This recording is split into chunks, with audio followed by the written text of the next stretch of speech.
What is the most underrated Oasis B-side of all time? If you were to ask me, I would probably say something like I Got the Fever from the Stand By Me single, or maybe Angel Child from Do You Know What I Mean? However, for the purposes of this video, my opinion doesn't really matter, because someone has already asked Oasis's primary songwriter, Noel Gallagher, this question. What is the most underrated Oasis B-side? The most underrated... Well, actually, that's a band that actually... A lot of its legacy was built on its B-side, so there's there's not many that have slipped through the net. So what are the ones that are not... The ones that... But they're not underrated. They're fucking brilliant. What are you talking about? Actually, there's one I've only played once called Idler's Dream, which is fucking amazing. Which is an amazing tune. I never get to play it, and I think I played it twice, and I don't know, it's a really slow and kind of thing. But I mean, most of them are obviously, all the B-sides are fucking great. The song Noel named Idler's Dream was a B-side to the Hindu Times single released in 2002. The B-sides in the second era of Oasis are interesting because the first one, Let's All Make Believe, was sung by Liam, but from that point onwards in the year 2000, most new original B-sides from that point forwards were actually sung by Noel. And this one is no exception, but it is exceptional in other ways. For example, it's one of the very few Oasis tracks that actually features no guitar. It's largely just Noel singing along to a very sparse piano part with a subtle organ backing coming in halfway through. It's also really short, consisting of just 2 verses, 1 bridge, 1 chorus, and that's it. And perhaps because it is so kind of unusual and unique in the Oasis canon, this song has taken on a certain mythic status. So today I'm going to take a look at Idler's Dream and put out a few ideas about what it might be about lyric-wise. I'm also going to show you how to play it on guitar, and I'm going to point out 1 or 2 little Easter eggs in the song that you may not have noticed. Now, because it's so obscure and hidden away, there's very little been said about it in interviews. It's not a very well-known song, so we are going to have to use a certain amount of taking liberties and using guesswork to kind of put all the pieces together. But as it does kind of seem to be a sort of made-up fairy tale story anyway, I reckon decoding it shouldn't be too massive of a task. So, let's start by taking a look at the lyrics. My heart, it skips a beat when I behold the light that's shining through your eyes of gold. From heavenly blood you seem to spring. From heavenly waters you can drink. So here we have Noel encountering this being who is part angel, who came from heaven and light shines from her eyes. Now this could have been about his partner at the time, Sarah, particularly because he describes her in similar kind of divine terms elsewhere. In songs and interviews down through the years that they were together, he would call her an angel or a god, many times. But there is another layer to this, as we'll see in a second from some of the other lyrics. Personally, I'm not really convinced that this is about his then girlfriend, Sarah. To me, this seems to be more likely actually about some kind of dream girl, someone who actually somehow doesn't really exist. I'll meet you on a day that never ends. I'll greet you in a way that heaven meant. You lay me down gently on the leaves. You cover me over in my sleep. So look at that last line. You cover me over in my sleep. And remember what the song's called. Idler's Dream. It's a song about a dream, and here we have him going to sleep as if to meet this girl. The original recording featured no guitar, but Noel has since performed it live at least twice, and there's footage of him playing the various parts on guitar. So I think the piano part to this song was actually originally written on guitar. I think Noel just showed it to the pianist, who transferred what he was playing to the piano and just added in a few bass notes. So we can, using the video footage we have and the studio recording, kind of reverse engineer it to figure out exactly how Noel wrote it and played it on guitar. Let's start with the verses. You take a D shape like this and you move it up 3 frets. Then you do this picking pattern over it. So that's GBE, GBE, GB, round and round and round. That picking part stays consistent throughout the verses, it never really changes on these particular chords. So the first shape is a D up 3 frets, as we've already seen.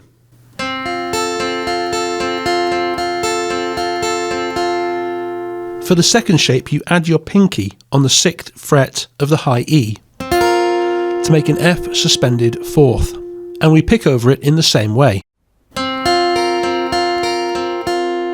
And then for the final shape, you just leave the high E string open.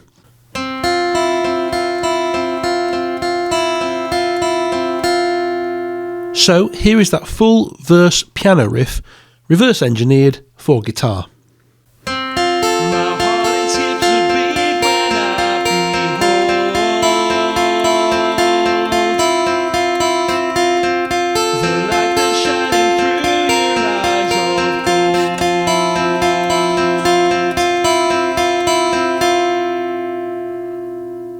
Now you may have noticed something else in there as well, a callback to another song.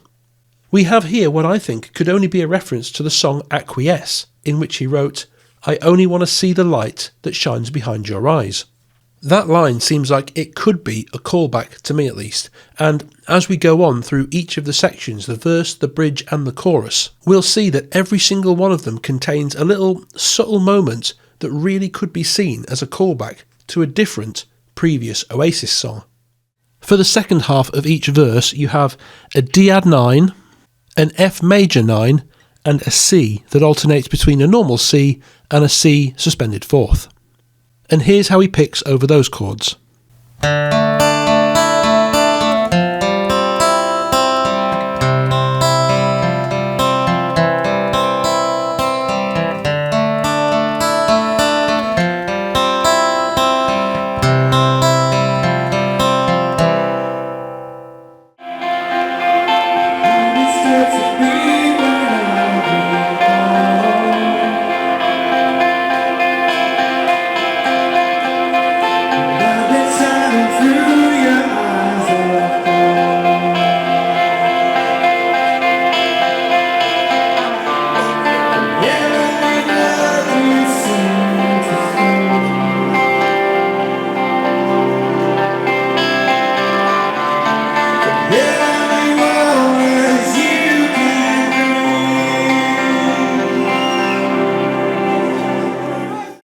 Let's go on to the bridge now.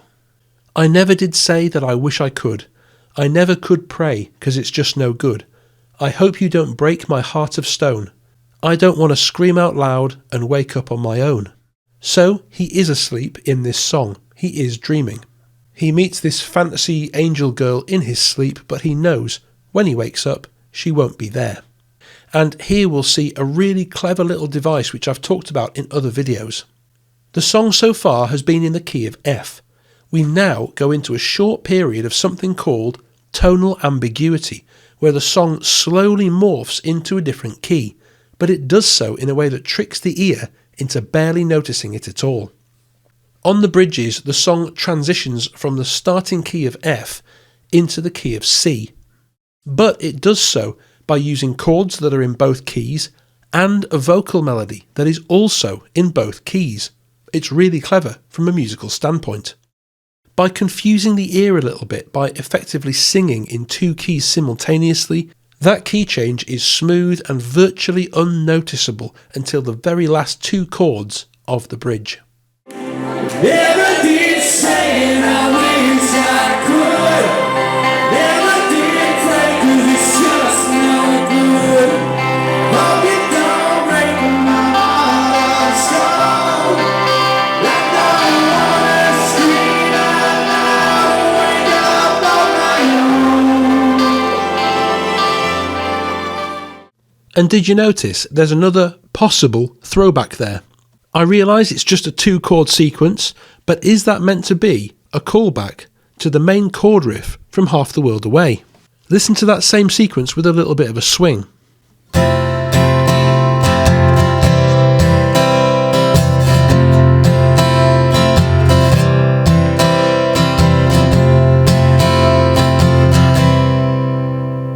And now on to the one chorus in the song which goes like this. And as I close my eyes and the sky turns red, I realise just what you are.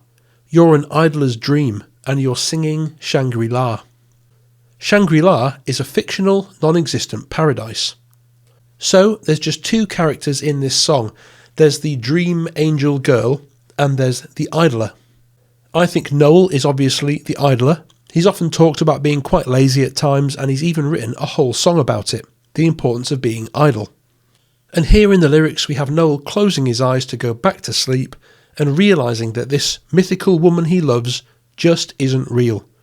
She only really exists in his imagination, and she's promising to take him away as well to Shangri-La, a place that also is completely imaginary and doesn't really exist. This was released in 2002 when Noel was newly in his relationship with Sarah McDonald, and perhaps from the lyrics we've looked at you can see why I don't think it's actually about those two.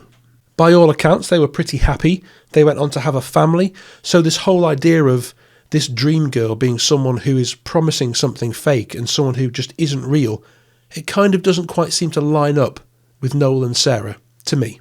I suppose it could have been written about a brief romantic fling on tour, but to me it seems more like the musical soundtrack to a daydream. But whatever it's about, I love the short little bittersweet story that this song tells. So now let's look at the chords for the first half of the chorus. We've got a bar of A minor, then E minor, F and then C. The next line has just two chords, which are A minor and E major.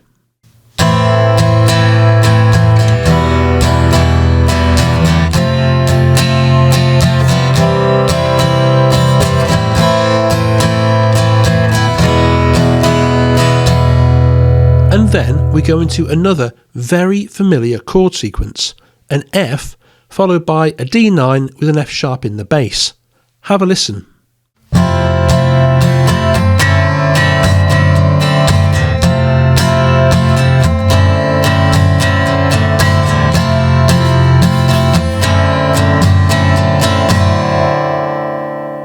Do you recognise that? If I change the rhythm just slightly, that's Slide Away. As I close my eyes and the sky turns red, I realize just what you are. You're an endless dream and you see Shangri-La. Shangri-La.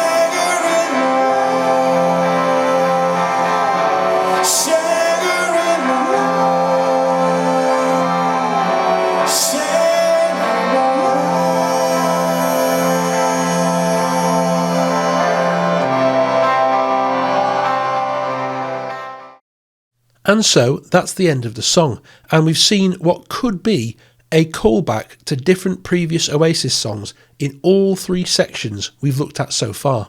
But there are still other connections that we could make. I've already mentioned that Noel describes himself as lazy and as an idler in both this song and the importance of being idle. And that song is a particularly good example because it shows how much influence the Kinks had over Oasis. For example, if you look at the music video for that song, it's been lifted very closely from the Kinks music video for Dead End Street. And the chorus chords for Dead End Street as well were kind of lifted and reused for the chorus of the Oasis song Underneath the Sky. The opening line to Underneath the Sky says, "Underneath a sky of red lives a storyteller sleeping alone."